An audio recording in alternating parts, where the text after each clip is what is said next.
Weird West is coming to Game Pass on March 31st, and I've gotten to play through the first 2 journeys in the game. Coming from one of the founders of Arcane, Rafael Colantonio, it's no surprise that this is an immersive sim. What has caught me off guard is just how fun the title is. Whenever I'm not playing it, I constantly think about what my next move should be. Let's get into, as spoiler-free as possible, what is making this release feel like something truly special in the XboxEra preview of Weird West.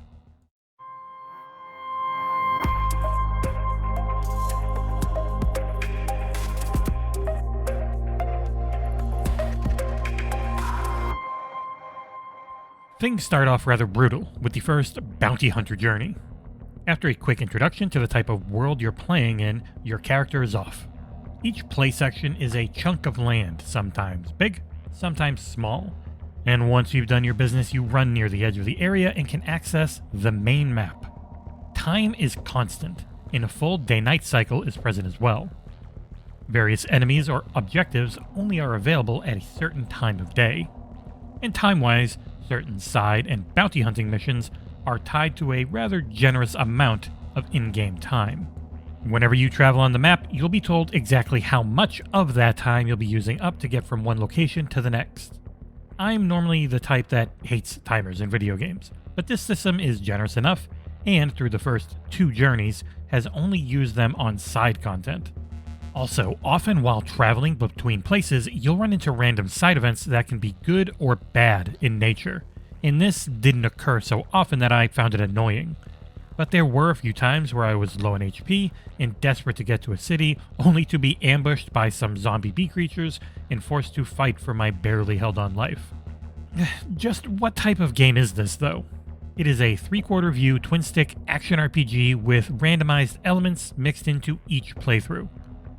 Speaking with a few others working on the title, we ended up with vastly different runs through the bounty hunter journey, with me taking a mix of good and bad choices which affect your reputation level, and how the locals will treat you. One person I talked to had gone full evil and experienced a vastly different set of missions because of it.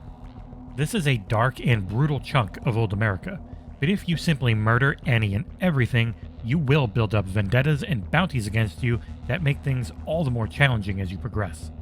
Each journey is with a different character who does not carry over what you have earned previously outside of one main system: perks. These are tied to golden playing cards that you find littered around the world and help give you a proper sense of progression as you move from journey to journey. The main thing you do in this game is fight, and thankfully it is fun as hell. Using familiar twin-stick shooter-style controls and a mix of stealth, you have various options in most scenarios. Height matters as well, and using cover feels great and is necessary to survive. If the Ascent was a brilliant but arcadey take on twin-stick combat, then Weird West is a more deliberate and nuanced one. You have a melee weapon, revolver, shotgun, bow, and rifles at your disposal. These drop from enemies or are found in the environment often, and give you the choice of breaking them down for more ammo or saving them to sell off to vendors. Ammo is hard to come by, so I would break down most things as quickly as I looted them. Health can be replenished in a few ways. First is to use bandages, which are expensive to buy and can be difficult to find. There are also, however, water barrels, cactus fruits, and other various items you can find mid-mission that replenish small amounts of HP. Finally, if you are in a safe area, you can rest on a bed for 8 hours to both heal to full and replenish your focus meter. The focus meter is used for the various abilities you can unlock. The bounty hunter can do a leaping melee attack for huge, quiet damage, or the pigman can do a massive stomp that deals damage to all directly next to him. The upgrade system is tied to a rare in-game item and had me exploring every nook and cranny of each map that I could find. Graphically, things aren't the prettiest, but the art style looks quite good. Featuring a painterly look, the brutality on display works well in conveying what a desolate land these people are forced to live in. Enemy designs for the supernatural elements are fantastic, and rarely was the camera obfuscated by background scenery. Sound-wise, the only voice acting is the gruff narrator. Sound effects get the job done, and the music sets the mood in just the right way. There is a lot more here, but I'm going to have to save it for the full review, which will be coming closer to launch. Wrapping things up, I'm really interested to see where the story in this game goes. I do try to keep these previews as spoiler-free as possible, but I would be remiss if I did not mention how intrigued I am over the goings-on in the Weird West. The gameplay is excellent, with a focus on depth and choice that this genre has rarely seen.